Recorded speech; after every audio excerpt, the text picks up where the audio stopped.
Salam jumpa, sukacita, shalom. Bersyukur karena kita masih bisa berjumpa dalam renungan singkat hari ini. Salam kasih dari Tuhan Yesus Kristus. Kasih yang sempurna dari Bapa di sorga dan kekal buat kita. Mari kita berdoa. Bapa, dalam nama Tuhan Yesus kami datang kepadamu. Bersyukur karena Engkau tetap menolong kami, menyertai kami, dan Engkau tidak pernah membiarkan kami. Terima kasih Bapa di sorga. Kami mau belajar dari tempat perkemahan ke-10 bangsa Israel di padang gurun. Biar dari sana kami boleh mendapat pengajaran, pewahyuan daripadamu, dan kami diberkati. Terima kasih dalam nama Tuhan Yesus kami berdoa. Haleluya. Amin. Bilangan 33 ayat 14. Mereka berangkat dari Alus, lalu berkemah di Rafidim, dan di sana tidak ada air minum untuk bangsa itu. Jadi Rafidim ini adalah tempat yang ke-10, tempat perkemahan ke-10 dari bangsa Israel. Dari 42 total tempat perkemahan selama mereka 40 tahun di padang gurun. Arti Rafidim adalah padang rumput, tempat istirahat. Dan kata ini dari Repidim. Repidim artinya pelita atau sulu atau obor. Rafidim adalah oasis, tempat yang banyak air, yang indah, terletak 20 km dari 20 km barat laut Gunung Sinai. Wilayah ini terletak di antara padang gurun Sin dan Gunung Sinai. Keluaran 17 ayat 1. Kemudian berangkatlah segenap jemaat Israel dari padang gurun Sin, berjalan dari tempat persinggahan ke tempat persinggahan sesuai dengan titah Tuhan, lalu berkemah mereka di Rafidim. Tetapi di sana tidak ada air untuk diminum bangsa itu. Saudara, Rafidim ini berlimpah air, tempat oasis sebenarnya awalnya. Jadi dia punya banyak air, karena makanya di sini ada banyak oasis, saudara, memancar banyak-banyak mata air. Tetapi pada saat mereka sampai di Rafidim ini, itu pada saat mereka dalam menghadapi kekeringan yang ekstrim. Memang dalam suasana kering. Dan di sana akhirnya apa? Karena mereka butuh minuman itu, saudara, maka mereka bertengkar dengan Musa. Mereka sangat marah dengan Musa. Nah, inilah kelemahan dari bangsa Israel, saudara. Apabila ada menghadapi persoalan, masalah minum, makanan, mereka pasti akan langsung komplain kepada Musa, saudara. Nah, mari kita membaca di Keluaran 17 ayat 2 sampai 4.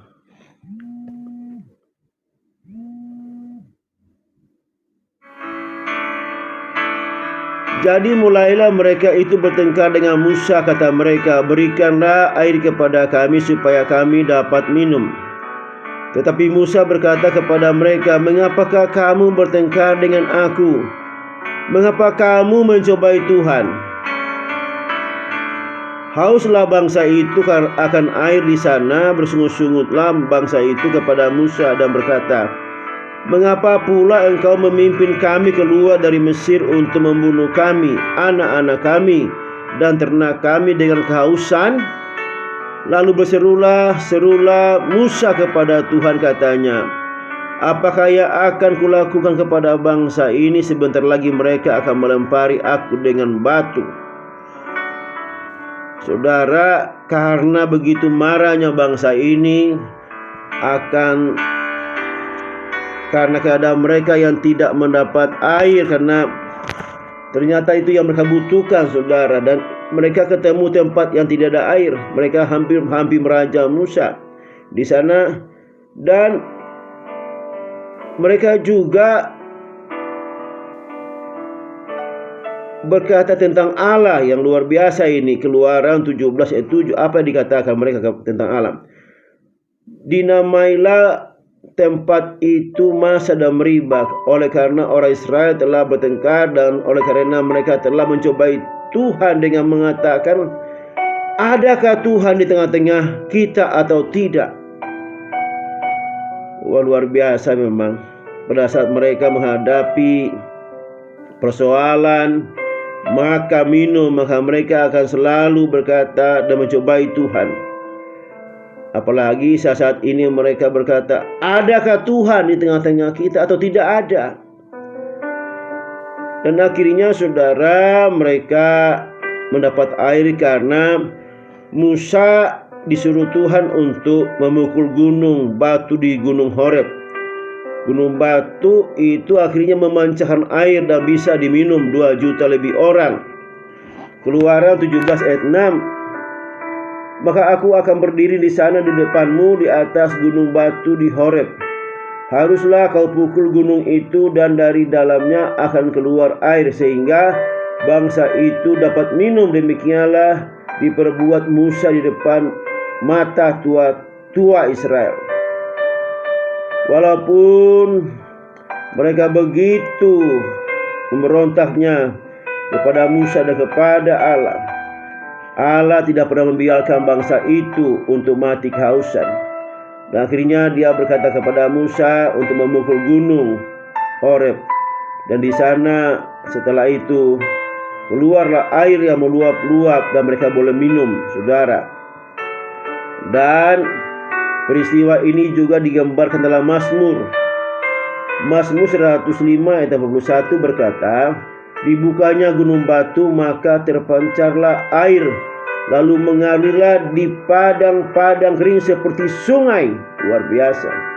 Lalu juga Mazmur 114 ayat 8 berkata, yang mengubah gunung batu menjadi kolam air, dan batu yang keras menjadi mata air. Haleluya. Allah mana yang seperti ini, yang mengubah batu menjadi air, saudara, mengalir dengan deras dan bisa diminum 2,5 juta orang di padang gurun, saudara. Tidak ada Allah yang seperti ini. Luar biasa kuasanya, mengubah batu menjadi air, keluar air sehingga dapat diminum banyak orang. Dan akhirnya saudara, tempat ini diberi nama Masa dan Meribah. Masa artinya mencobai dan Meribah artinya bertengkar, supaya generasi berikutnya tidak akan melupakan peristiwa di Masa dan di Meribah ini, di mana bangsa Israel karena suatu kehausan mereka bertengkar dan mencobai Tuhan. Keluaran 17 ayat 7 berkata, dinamailah tempat itu Masa dan Meribah, oleh karena orang Israel telah bertengkar, oleh karena mereka telah mencobai Tuhan dengan mengatakan, adakah Tuhan di tengah-tengah kita atau tidak? Saudara, setelah peristiwa ini mereka bertengkar dan mencobai Tuhan, tiba-tiba mereka diserang oleh bangsa Amalek. Mereka diserang oleh bangsa Amalek, saudara. Tetapi Tuhan juga berikan kemenangan kepada mereka. Mereka tidak biarkan Tuhan untuk kalah, tapi Tuhan memberikan kemenangan kepada mereka.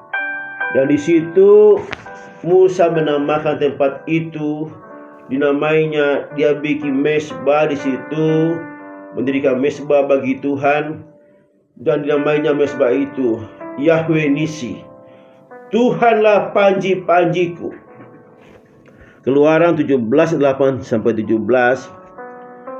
Keluaran 17 ayat 8 sampai 17. Lalu datanglah orang Amalek dan berperang melawan orang Israel di Rafidim. Musa berkata kepada Yosua, pilihlah orang-orang bagi kita, lalu keluarlah berperang melawan orang Amalek. Besok aku akan berdiri di puncak bukit itu dengan memegang tongkat Allah di tanganku." Lalu Yosua melakukan seperti yang dikatakan Musa kepadanya dan berperang melawan orang Amalek. Tetapi Musa, Harun, dan Hur telah naik ke puncak bukit. Terjadilah apabila Musa mengangkat tangannya, lebih kuatlah Israel. Tetapi apabila ia menurunkan tangannya, lebih kuatlah Amalek. Maka penatlah tangan Musa, sebab itu mereka mengambil sebuah batu, diletakkannya di bawahnya supaya ia duduk di atasnya. Harun dan Hur menopang kedua belah tangannya, seorang di sisi yang satu, seorang di sisi yang lain, sehingga tangannya tidak bergerak sampai matahari terbenam. Demikianlah Yosua mengalahkan Amalek dan rakyatnya dengan mata pedang. Kemudian berfirmanlah Tuhan kepada Musa, "Tuliskanlah semuanya ini dalam sebuah kitab sebagai tanda peringatan, dan ingatkanlah ke telinga Yosua bahwa aku akan menghapus sama sekali ingatan kepada Amalek dari kolom langit." Lalu Musa mendirikan sebuah mezbah dan dinamainya "Tuhanlah panji-panjiku." Ia berkata, "Tangan di atas panji-panji Tuhan." Tuhan berperang melawan Amalek turun-temurun. Haleluya. Terpujilah Tuhan yang luar biasa. Haleluya. Saudara-saudara, apa yang dialami oleh bangsa Israel, apa yang mereka lakukan kepada Musa, dan juga perlakuan mereka kepada Allah. Padahal mereka sudah melihat bahwa mestinya mereka harus yakin, saudara, bahwa Tuhan tidak akan pernah meninggalkan mereka. Sebab janji Tuhan, Dia akan membawa mereka ke tanah perjanjian di Kanaan. Tetapi setiap kali mereka berjumpa dengan masalah, mereka selalu bersungut-sungut kepada Musa dan juga kepada Tuhan. Walaupun mereka telah berbuat demikian, Tuhan selalu mengasihi mereka. Tetapi nanti kemudian akan mengetahui apa yang terjadi kepada orang-orang yang memberontak kepada Tuhan. Pasti ada hukuman Tuhan. Kita akan nanti lanjut itu, pembahasan itu pada saat kita di Kades Barnea. Saudara, apa yang dikatakan Yesaya 48, 20-22.